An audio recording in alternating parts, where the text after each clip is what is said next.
Pourquoi les Katangais haïssent-ils le peuple du Kasaï? Pourquoi uniquement les Kasaï et non les autres provinces?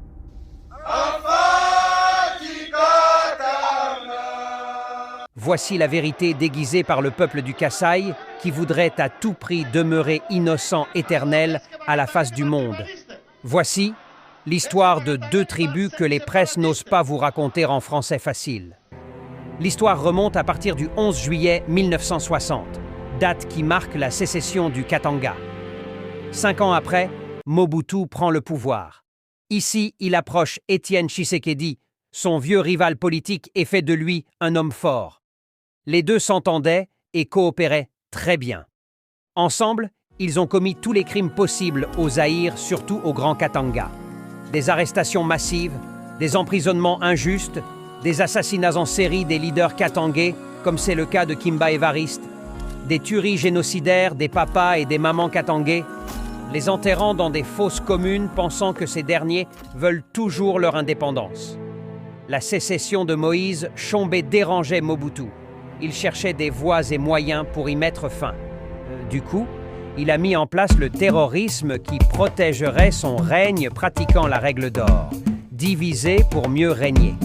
Ici, il va utiliser Étienne Tshisekedi, son proche collaborateur, pour malmener la vie des Katangais, qu'il n'ait plus accès au poste de commandement, aux postes stratégiques dans l'armée, dans la police.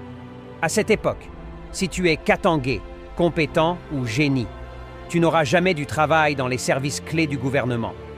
Voilà le début de la haine katangaise contre le peuple du Kasaï. Le tribalisme a vu le jour.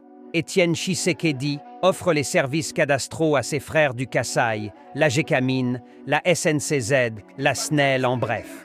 Le peuple du Kasaï ont aidé Mobutu à accomplir sa mission qui était celle de réduire les Katangais, le peuple valeureux au silence, et cela pendant 25 ans. Ayant envie du pouvoir, Étienne Tshisekedi se dit « Oui, j'ai accompli tout ce que Mobutu m'a demandé de faire, il est temps de passer aux choses sérieuses. Je vais le détrôner, le conflit entre Mobutu et Étienne commence. Plus les jours passent, plus le conflit devient sérieux. Mobutu aussi dans son coin, il se dit « Ah, j'ai aidé Étienne à devenir fort, c'est comme ça qu'il veut me remercier. Je vais lui montrer que c'est moi qui l'ai façonné. » Chers amis, l'histoire est devenue intéressante. Mobutu avait juré de ne jamais donner le pouvoir au peuple du Kasaï parce que d'après lui, ce peuple est sans confiance. Il va utiliser la même politique cette fois-ci contre son rival Étienne Tshisekedi. Mobutu veut coûte que coûte fondre l'UDPS, faisant appel à Ngouze et à Kyungu. Wa Kumwanza leur disant « Avez-vous constaté comment ces gens vous ont malmenés? Ce sont eux vos ennemis. Levez-vous maintenant, vous avez mon soutien.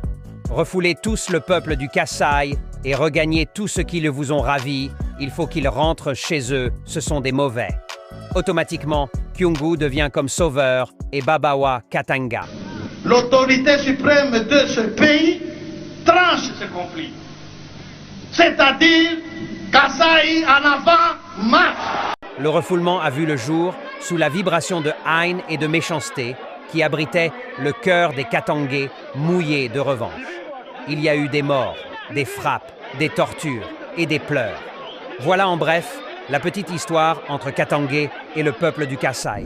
Si tu as aimé l'histoire, ne me remercie pas. Abonne-toi si ce n'est pas encore fait. Like et partage. Tshisekedi et Mobutu, c'est eux qui ont érigé le système tribal au Katanga.